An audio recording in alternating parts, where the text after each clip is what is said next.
Evet arkadaşlar, bugün sizlerle birlikte arkadaşım Tuğan'la birlikte, ablam da yanımızda burada. Yağmurda taş aldık. Gizemli ormana giriyoruz burada. Arkadaşlar size gösteririm 2 dakika. Evet arkadaşlar, buradayız. Tuğan da yanımızda.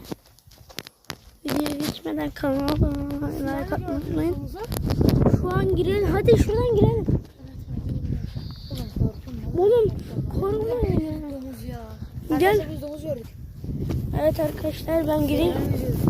Aynen. Arkadaşlar şimdi yüzümü göstereceğim Tuğan'la. Hadi gelin arkadaşlar, göstereceğim. Siz varsınız diye ablam ve Tuğan vardı. Ben de gideceğiz. Ben mi? Oğlum sen dedin ya.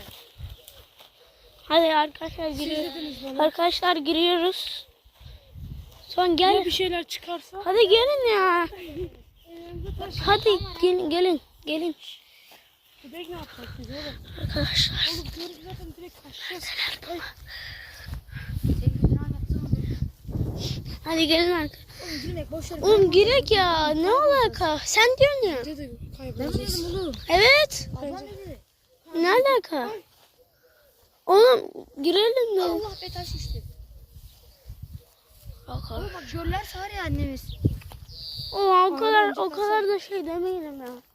Aa, mezar lan. Eda mezar var. Yemin ederim abla mezar. Nereden biliyorsun? Abla çiçek.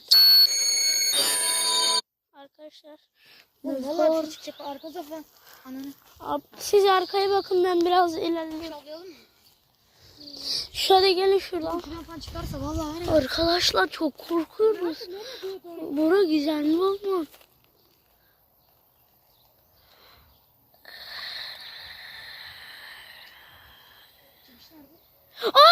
Bir şey oynadı, yemin ederim orada. Kırmızı bir şey değil mi? Oğlum vallahi korkuyorum. Oğlum girmeyin, çıkak. Arkadaşlar. Oğlum, bundan falan korkum yok. Annem kızacak diye korkuyorum. Ben korkuyorum. Arkadaşlar için yaparım. Kimse var mı?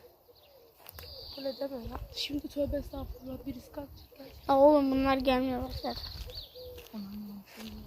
Uyanmamış. Tamam.